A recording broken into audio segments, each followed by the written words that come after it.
ایک حدیث میں آتا ہے کہ 2 لوگوں کی نمازیں ان کے سروں سے اوپر نہیں جاتی، ادھر ہی رہتی ہیں ان کے پاس ہی، یعنی قبول نہیں ہوتی مراد ہے. ایک وہ عورت جو اپنے شوہر کی نافرمان ہو. پھر یاد رکھیں وہ شرط کے ساتھ، اللہ کی نافرمانی میں نہیں، اللہ کی فرما برداری میں شوہر کی فرما برداری. اللہ تعالیٰ کی ذات اوپر ہے، جو حکم شوہر کا اللہ کی مرضی کے مطابق ہوگا اس کو ماننا. لیکن ایک بات اللہ کی مرضی کے مطابق ہے لیکن شوہر کی بات نہیں مانی جا رہی، تو ایسی عورت کی نماز اس کے سر سے اوپر نہیں جاتی. اور دوسرے اس غلام کی نماز جو اپنے آقا سے بھاگ جائے جب تک کہ واپس نہ آ جائے. ایک اور حدیث میں آتا ہے عورت شوہر کے معاملے میں کسی دوسرے کی بات نہ مانے، کسی دوسرے کی، حتیٰ کہ پیرنٹس کی بھی. آپ کو پتا ہے کہ والدین کی اطاعت فرض ہے. اللہ تعالیٰ نے قرآن پاک میں کیا کہا؟ اللہ کی عبادت کرو اور ماں باپ کی بات مانو.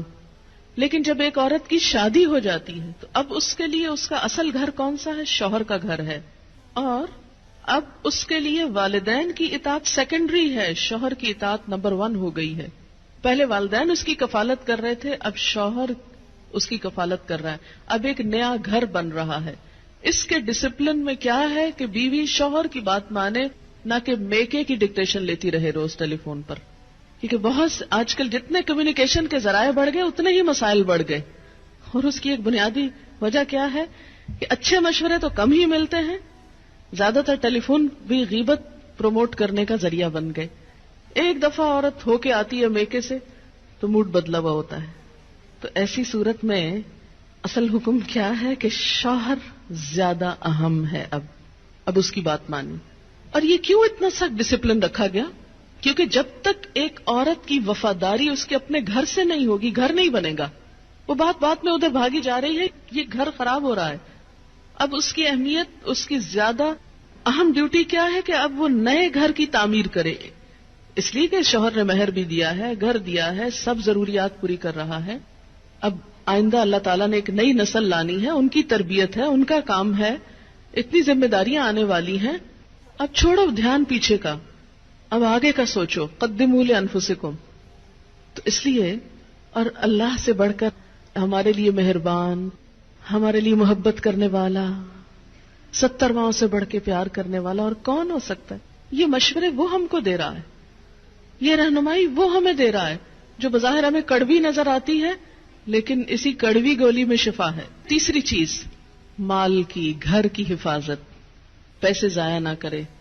یہ نہیں کہ شوہر کے گھر، شوہر کے مال اور شوہر کی تنخواہ اور شوہر کی پراپرٹی میں سے چھپ چھپا کے میکے والوں کو مت بھیجتی رہے.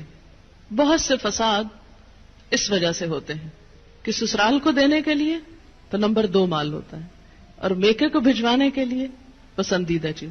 قدرتی بات ہے کہ انسان کی جو اٹیچمنٹ ہوتی ہے وہ ماں باپ سے بہت زیادہ ہوتی ہے. ایک ایسی خیرخواہی ہوتی ہے جس میں دنیا کی کوئی دوسری چیز شریک ہی نہیں ہو سکتی.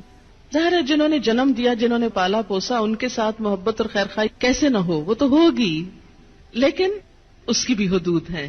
وہ حد سے آگے نہیں بڑھنی چاہیے کہ شوہر کما کے لائے اور ہر وقت عورت شکوہ کرے، پورا ہی نہیں پڑتا، ہوتا ہی نہیں، ہے ہی نہیں، یہ بھی نہیں، وہ بھی نہیں، وہ بھی نہیں، اور پیسے بٹورتی چلی جائے اور ادھر سے چھپ چھپا کے دوسری طرف دیتی چلی جائے. نہیں، حتیٰ کہ فی سبیل اللہ بھی اگر عورت کو دینا ہے تو شوہر کی رضامندی ضروری ہے، یعنی شوہر کا مشورہ بھی ہونا چاہیے اس میں. تو کسی عورت کا اپنے شوہر کو حقیر سمجھنا یا اس معنی میں ایکول سمجھنا کہ گھر کی کنگڈم میں وہ اپنے آپ کو بالکل برابری کے اس طرح درجے پر رکھے، وہ للرجال علیہن درجہ کو کنڈیم کرے اور شوہر کی کوئی بات چلنے نہ دے اور کہ ہر بات اور ہر حکم میرا چلے گا، تو یہ نشوز ہوتا ہے. نشوز کا مطلب ہے اٹھنا. وہ پیچھے جو فالصالحات و قانتات ہے نا، تو قانتات میں کیا ہے؟ عاجزی. اور نشوز کیا؟ اس کا اپوزٹ. تو وہ عورت کا جو رول ہے سبمسو ہونے کا، وہ چھوڑ کر وہ دوسرا رول ادا کرنے لگے. تو اللہ نے جب مرد کو قوام بنایا اور ان کے لیے ایک درجہ رکھا، گھر کی کنگڈم میں انہیں ہیڈ قرار دیا، تو اس کے لیے ضروری تھا کہ ان کے پاس اتھارٹی بھی ہو. اور پھر دوسری بڑی بات یہ کہ وَبِمَا أَنفَقُوا مِنْ أَمْوَالِهِمْ، وہ اپنے مال میں سے خرچ کرتے ہیں. تو جو مال خرچ کر رہا ہے اس کا حق ہے کہ پھر گھر اس کی مرضی کے مطابق بھی ہو. اگرچہ عمومی طور پر تو کیا ہوتا ہے، وہ لا کے مال بیوی کو دے دیتا ہے اور وہ جیسے چاہتی ہے خرچ کرتی ہے. اب اس کا یہ مطلب نہیں کہ عورت اپنے شوہر کے مشورے کے بغیر جو چاہے مال کو جس طرح چاہے لوٹائے، جو چاہے کرے. نہیں، پھر گھر کی خوشحالی کا انحصار اس بات پر ہے کہ عورت اپنے شوہر سے مشورہ کرے. فالصالحات، پس نیک عورتیں، صالح عورتیں، ان کی سب سے بڑی خوبی کیا ہے؟ ایک نیک عورت کی سب سے بڑی خوبی قانتات، اطاعت گزار ہیں، بات مانتی ہیں.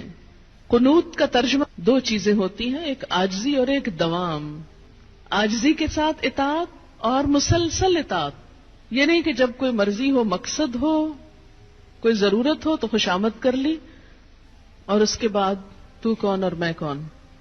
نہیں. فالصالحات قانتات، نیک عورتیں شوہروں کی تابعدار ہوتی ہیں، اطاعت گزار ہوتی ہیں، فرما بردار ہوتی ہیں.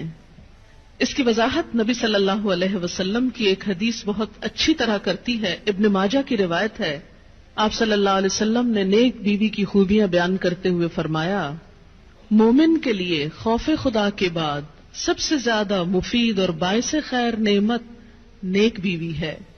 جب وہ اس سے کسی کام کو کہے تو خوشی سے کر دے، جب وہ اس پر نگاہ ڈالے تو اس کو خوش کر دے.